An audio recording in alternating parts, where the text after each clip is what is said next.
نن زمونږ که ملک تباه دی که زمونږ نن کور تباه دی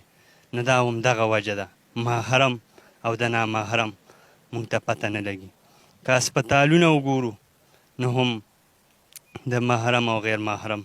پکې تمیز نشته. استاد جي زه خو ډېر زیات داسې شومه چې ما نه خو نورې خبرې نه کړي. بس ټایم هم داسې دی ولي صاحب چې دغه به وکړو بیا به که چېرته داسې موقع میلاو شي نو الحمدلله زمونږ وروڼه بایګان دا غواړي دا خبرې لکه تاسو وایئ چې ټلیفونونه کېږي او خلک یې خوښۍ او مسلمانۍ هغه دغه شته خو شکر دی مونږ سره چې کوم دوستان دي نو دا دی مخکې نورو دوستانو ته هم مخامخ کوي. وایي په هغه کور باندې